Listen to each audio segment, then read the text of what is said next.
श्री गुरु सत्ताई नमः। सभी को प्रणाम। गायत्री शक्ति और गायत्री विद्या को भारतीय धर्म में सर्वोपरि स्थान दिया गया है। गायत्री को वेद माता, भारतीय धर्म और संस्कृति की जननी, उद्गम गंगोत्री कहा गया है। गायत्री एक मुखी भी है और पंचमुखी भी। देवताओं के एक से अधिक मुख और अधिक अंग ऐसी रहस्यमय पहेली हैं जिनमें तत्संबंधी प्रमुख तथ्यों का रहस्य सन्निहित होता है। उनकी इस विलक्षणता के कारण जिज्ञासु का कौतूहल बढ़ता है। वो सोचता है, ऐसी विचित्रता क्यों है?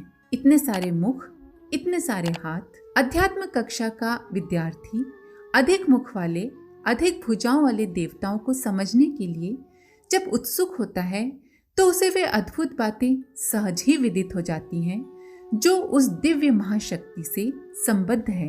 आइए आज माँ गायत्री के एक मुख और 5 मुखों के संबंध में जानते हैं। पर उससे पहले यदि आपने हमारे YouTube चैनल देव परिवार को सब्सक्राइब नहीं किया है तो चैनल को सब्सक्राइब करें और बेल आइकन दबाकर ऑल पर क्लिक करें ताकि आपको आने वाले सभी वीडियो की नोटिफिकेशन मिलती रहे। गायत्री सुव्यवस्थित जीवन का, धार्मिक जीवन का अविच्छिन्न अंग है, तो उसे भली प्रकार समझना, उसके मर्म, रहस्य, तथ्य और उपकरणों को जानना भी आवश्यक है। गायत्री माता की अलंकारिक चित्रों, प्रतिमाओं में एक मुख, 2 भुजाओं का चित्रण है। कमंडल और पुस्तक हाथ में है। इसका तात्पर्य इस महाशक्ति को मानवता की उत्कृष्ट आध्यात्मिकता की प्रतिमा बनाकर मानवीय आराध्य के रूप में प्रस्तुत करना है। इस उपासना के 2 आधार हैं, ज्ञान और कर्म। पुस्तक से ज्ञान का और कमंडल जल से कर्म का उद्बोधन कराया जाता है। यही वेद माता है, उसी को विश्व माता की संज्ञा दी गई है। ये तो हुआ गायत्री का एक मुखी स्वरूप। गायत्री की उच्च स्तरीय साधना में इस प्रतीक प्रतिमा का रूप थोड़ा सा बदल जाता है। इन उच्च स्तरीय साधनाओं में गायत्री का स्वरूप पंचमुखी है। गायत्री विद्या के जिज्ञासुओं को अपने विषय से भली प्रकार परिचित होना चाहिए, अन्यथा उनकी सफलता का क्षेत्र अवरुद्ध हो जाएगा।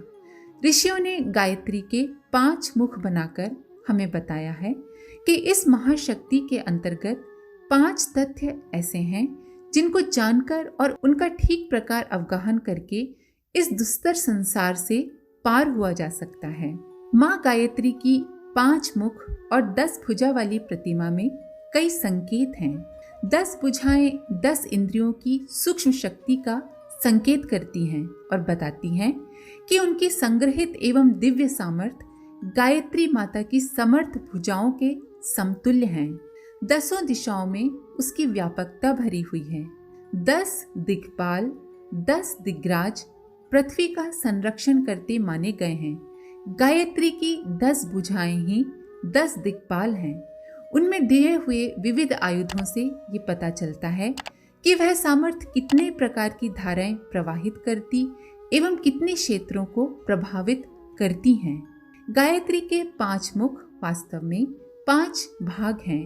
ओम भूर्भुवः स्वः तत्सवितुर्वरेण्यं भर्गो देवस्य धीमहि धियो यो नः प्रचोदयात्। गायत्री के इन 5 भागों में वे संदेश छिपे हुए हैं जो मानव जीवन की बाह्य एवं आंतरिक समस्याओं को हल कर सकते हैं। हम क्या हैं? किस कारण जीवन धारण किए हुए हैं? हमारा लक्ष्य क्या है? अभावग्रस्त और दुखी रहने का कारण क्या है? सांसारिक संपदाओं की और आत्मिक शांति की प्राप्ति किस प्रकार हो सकती है? कौन से बंधन हमें जन्म मरण के चक्र में बांधे हुए हैं?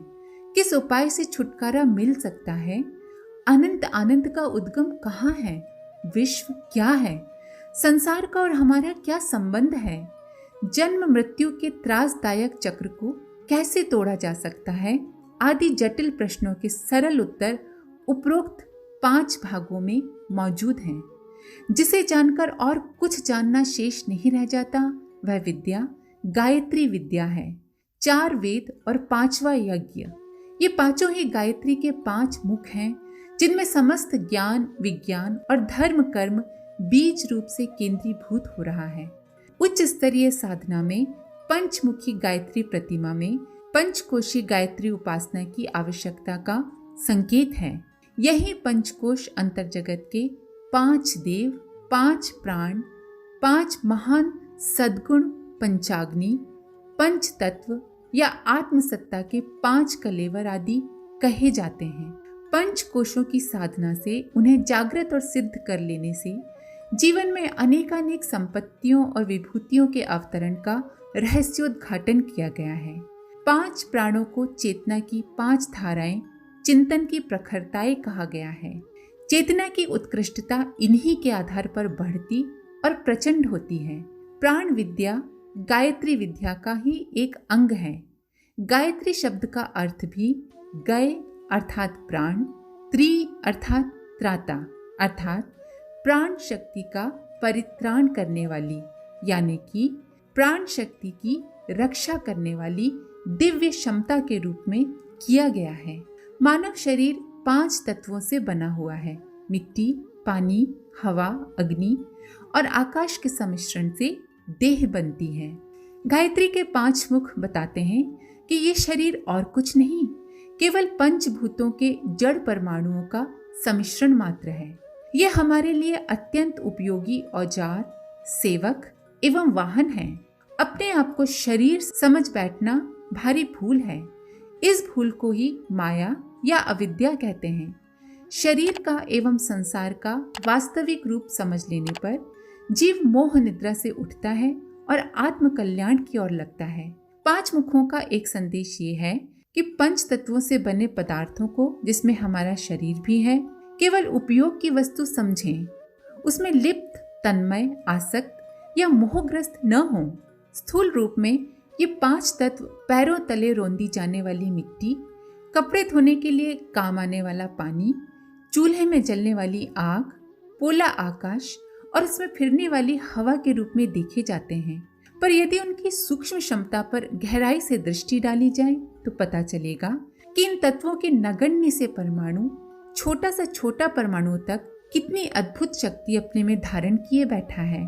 उनकी रासायनिक एवं ऊर्जागत क्षमता, केमिकल एंड एनर्जी पोटेंशियल कितनी महान है।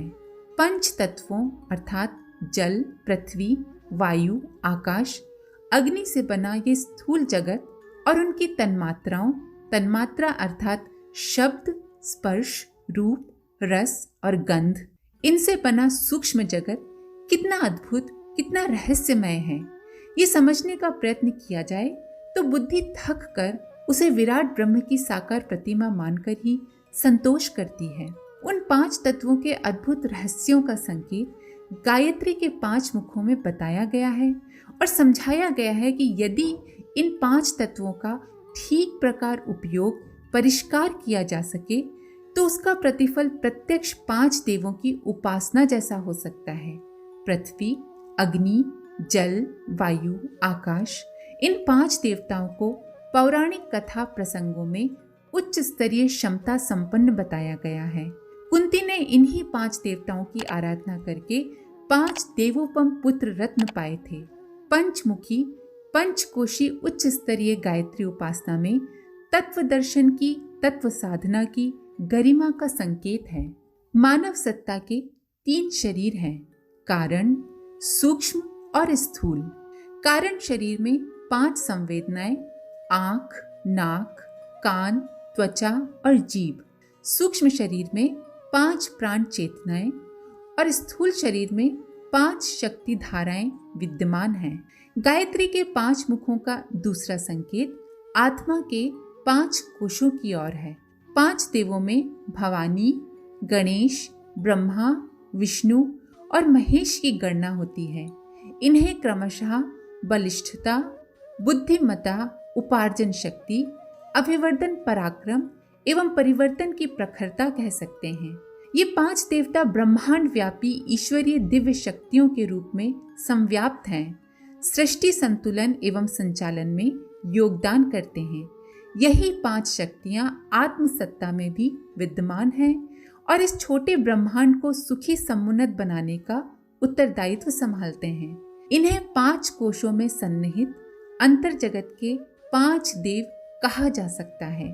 पंचकोश साधना की सफलता को उपरोक्त 5 देवताओं के द्वारा प्राप्त हो सकने वाले अनुदान वरदान के रूप में अनुभव किया जाता है। कोश खजाने को कहते हैं। ईश्वर प्रदत्त बहुमूल्य विभूतियां आत्मसत्ता के मर्म स्थलों में छिपी रहती हैं। गायत्री की उच्च स्तरीय साधना पंचकोश जागरण की साधना से उस वैभव को, सिद्धि संपदा को साधक उपलब्ध करते हैं। आत्मा के पास ये 5 खजाने हैं।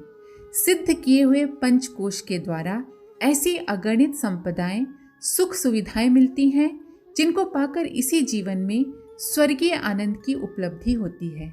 आत्मसत्ता के 5 कलेवरों के रूप में पंचकोशों को बहुत अधिक महत्व दिया जाता रहा है। शास्त्रकारों ने मानवीय सत्ता को 5 वर्गों में विभक्त किया है। जैसे शरीर के ऊपर बनियान, कुर्ता, बास्केट, कोट और ओवरकोट एक के ऊपर एक पहन लेते हैं, वैसे ही आत्मा के ऊपर ये 5 आवरण चढ़े हुए हैं। इन 5 परकोटों के किले में जीव बंदी बना हुआ है। जब इसके फाटक खुल जाते हैं तो आत्मा बंधन मुक्त हो जाती है। ये 5 हैं अन्नमय कोश, प्राणमय कोश, मनोमय कोश, विज्ञानमय कोश और आनंदमय कोश। अन्नमय कोश का अर्थ है इंद्रिय चेतना। प्राणमय कोश अर्थात जीवनी शक्ति, जीवित रहने की सुदृढ़ और सुस्थिर इच्छा शक्ति के रूप में इसे देखा जा सकता है। मनोमय कोश अर्थात विचारशीलता, विवेक बुद्धि। ये तत्व जिसमें जितना सजग होगा उसे उसी स्तर का मनस्वी या मनोबल संपन्न कहा जाएगा।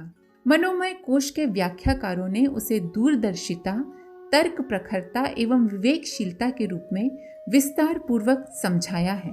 मन की स्थिति हवा की तरह है। इसे दिशा देना, चिंतन को अनुपयोगी प्रवाह में बहने से बचाकर उपयुक्त मार्ग पर सुनियोजित करना मनस्वी होने का प्रधान चिन्ह है। मनोनिग्रह, मनोजय इसी का नाम है। विज्ञानमय कोश अर्थात भाव प्रवाह। विज्ञानमय कोश की संतुलित साधना मनुष्य को दयालु, उदार, सज्जन, सहृदय, संयमी एवं शालीन बनाती है। उसे दूसरों को दुखी देखकर उसकी स्थिति में अपने को रखकर व्यथित होने की सहानुभूति का अभ्यास होता है। तदनुसार औरों का दुख बांटने की, सेवा परायणता की आकांक्षा उसके मन में सदा उठती रहती है। विभिन्न प्रकार के परमार्थ इसी स्थिति में बन पड़ते हैं। दूसरों का सुख अपना सुख लगता है। आनंदमय कोश अर्थात आत्मबोध। आनंदमय कोश का विकास देखकर समझा जा सकता है कि मनुष्य शुद्ध, उद्विग्न, चिंतित, खिन्न, रुष्ट, असंतुष्ट रहता है अथवा हंसती मुस्कुराती, हल्की फुल्की, सुखी संतुष्ट जिंदगी जीता है। मोटी मान्यता ये है कि वस्तुओं, व्यक्तियों अथवा परिस्थितियों के कारण मनुष्य सुखी दुखी रहते हैं, पर गहराई से विचार करने पर यह मान्यता सर्वथा निरर्थक सिद्ध होती है। एक ही बात पर सोचने के अनेकों दृष्टिकोण होते हैं। सोचने का तरीका किस स्तर का अपनाया गया है, यही मनुष्य के खिन्न अथवा प्रसन्न रहने का कारण है। अपने स्वरूप का, संसार की वास्तविकता का बोध होने पर सर्वत्र आनंद ही आनंद है। दुख तो अपने आपे को भूल जाने का, संसार को कुछ से कुछ समझ बैठने के अज्ञान का है। ये अज्ञान ही भव बंधन है, इसे ही माया कहते हैं।